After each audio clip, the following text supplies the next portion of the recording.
What I needed to see is, or think about, was how do you take anybody along the spectrum and say, I'm going to not only help you understand how to really produce speed, real speed in the swing, not like, oh, I picked up 3 miles an hour. That's cool. I'm talking huge changes because they are achievable, as you've seen, but also fix swing mechanics, like fundamental, deeply flawed things in the swing, like over the top. Like most golfers are over the top, like something like 90 something percent. And that's crazy because that is truly like the easiest thing in the world to fix. But for the average golfer, no idea how to really get past it.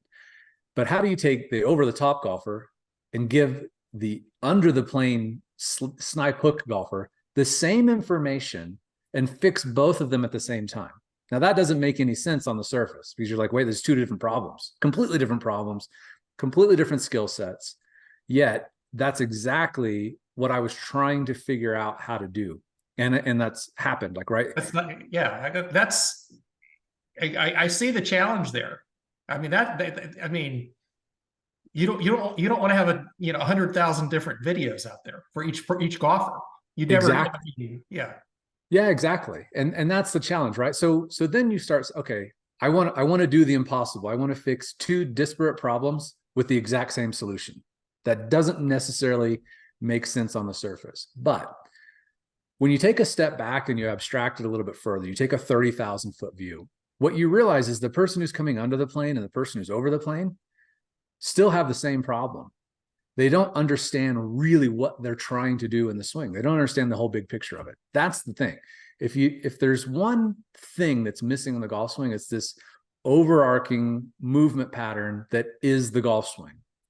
And when you think about it, every other sport kind of has a pattern that they can follow. If you're shooting a basketball, it's pretty simple. Like everything's kind of going all up in one direction.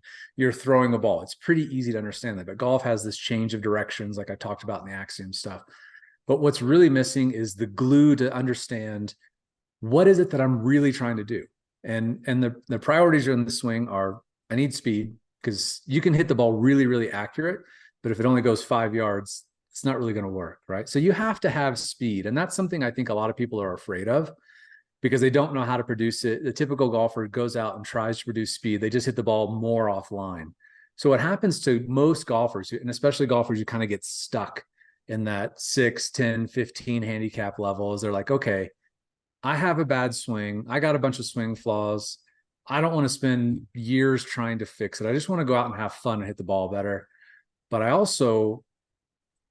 I just have to tone it down and keep swinging within myself slower to the point that I can keep the ball in play. Because it's no fun if you just go out and lose 24 balls every single round.